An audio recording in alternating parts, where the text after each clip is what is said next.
J.Lo is known for being difficult to work with, and many former employees have exposed her for her deplorable behavior. So let's dive into what they had to say about the star. Now, one of J.Lo's backup singers, Julia Wang, posted on TikTok how horrible it was to work with the star. She was so mean to her backup singers. If you were pretty or if you were Latina, like, game over. She hated you. Now, Julia also said that J.Lo refused to talk or even look at any of the singers during their rehearsals, except for an occasional eye roll or scoff, which is just crazy. She acted like a bully. Can you imagine spending time with someone working in a closed setting every single day for months, and this person never even acknowledging you or acting like you exist? She said, and no, I can't. That sounds like a horrible work environment, and it would stress me out so much. Now, she also shared that J.Lo changes the way she acts when there's men present. As Julia added, she only treats the women poorly because she views them as competition. Now, driving J.Lo around might sound glamorous, but it's not. In 2022, a girl named Kyla posted a TikTok saying that her dad worked for a company that J.Lo would hire for drivers. But apparently, he heard so many bad stories about the star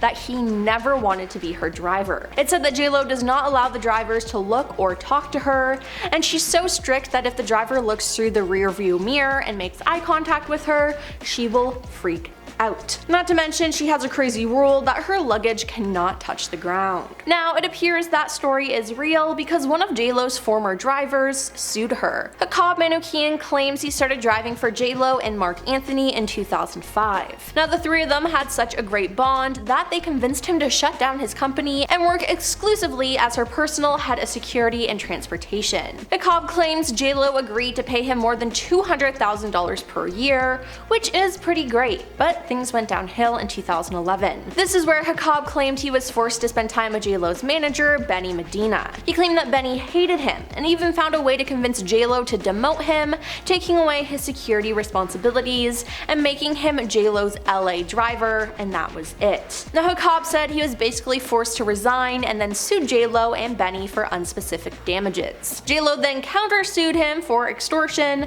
but her suit was dismissed in December 2012. Now, the two eventually settled on disclosed terms. Staff have also claimed that Jen is a horrible tipper. Well, the thing is, she doesn't tip. In a one now deleted TikTok, a woman who alleges she served the star claimed J.Lo and Ben Affleck are notorious for not tipping servers. The woman claimed Jen is known for being stingy, adding that she tells Ben not to tip. Now, another woman on TikTok, Penny, agreed with this, saying that a woman she previously employed at a tavern she managed in Las Vegas once shared a story with her about an experience she had while working at a casino. She claimed she spent one night serving Ben as he was at a poker table, not serving anybody else. Now, Ben gave her an extremely generous tip of $10,000, but once J.Lo caught wind of the tip, she allegedly snatched back the money. Then there's flight attendants. Starting off, J.Lo does not hire female attendants, and if there are any, she will make them get off the plane. Then there's the fact that she won't even speak to the flight attendants on board. One former worker spoke about his experience. "I just said, 'What can I get you to drink?' but Jennifer refused to even acknowledge me. She turned her head away and told her personal assistant,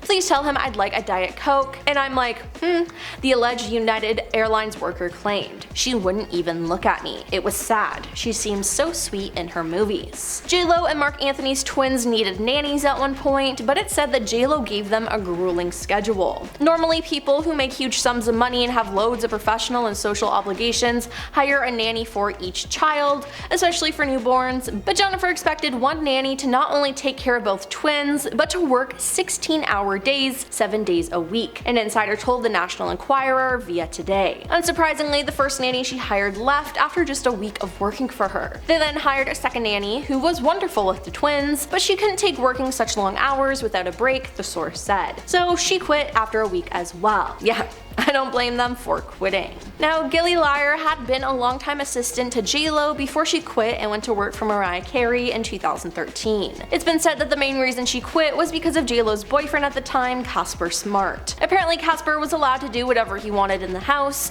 and this included him mistreating the staff members, and J.Lo didn't put a stop to it. That upset Gilly, a source told Radar Online. Casper always insisted that Jennifer's staff call him Mr. Smart, and even demanded that Gilly get him drinks. Now, Prey Doja happened to be cleaning Jennifer's hotel room in Germany during her 2012 world tour. Now, as a big fan of JLo, Prey tried to ask the star for an autograph, only to have two of her assistants stop her. Now, soon after, she was out of a job, and she believed that she knew the reason. A day later, the cleaning company that employed me at the hotel called and said that Miss Lopez had complained, Prey told Daily Star. I was fired right there on the phone because of an autograph. However, JLo herself denied the claims with one single tweet, "Come on, thought you knew me better than this. Would never get anyone fired over an autograph. First I heard of this was on Twitter," she said. But Prey has a different story. Then a woman named Emily Watford came forward online to talk about how JLo behaved when she was working at a concert arena. Emily said that a doorman looked at JLo, which JLo didn't like, so she began telling another staff member about what he did. Now apparently the doorman said, "So much for Jenny from the block," which JLo didn't like, so she got him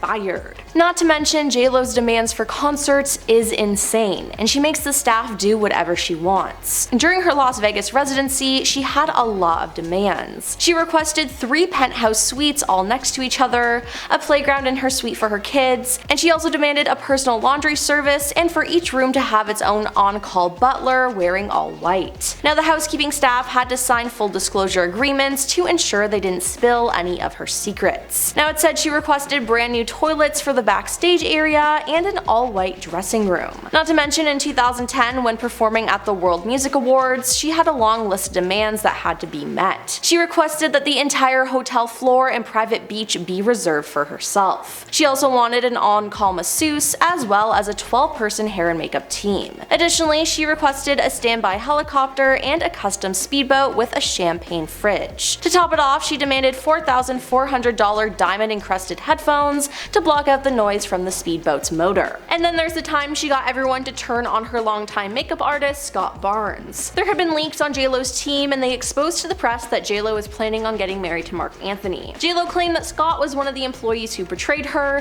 so she fired him and made everyone ignore him. Now the thing was, they never asked him about it, they just fired him. It was then that they found out that Scott was not the leak, but to this day, JLo still hasn't apologized to him. Speaking on the Jeff Probst show in 2012, and when asked about how JLo treated him, Scott said, "It was like I had the plague. They didn't tell me I was fired, they just stopped calling. We had been friends for almost a decade, or so I thought, and this was incredibly hurtful." Now that is just extremely messed up. They didn't even give him the chance to explain himself and realize that he wasn't the leak. It's then shocking though, because JLo eventually ended up giving him his old job back again after learning the truth, but again, she still did not apologize. Scott probably needed the job though, as he later claimed that JLo blacklisted him in the industry. Scott went on to say, "I went right back to work with her and we just never spoke about it again, which is even weirder." And yeah, that is extremely strange. The funny thing is, her celebrity makeup artist would go on to work for her for years and years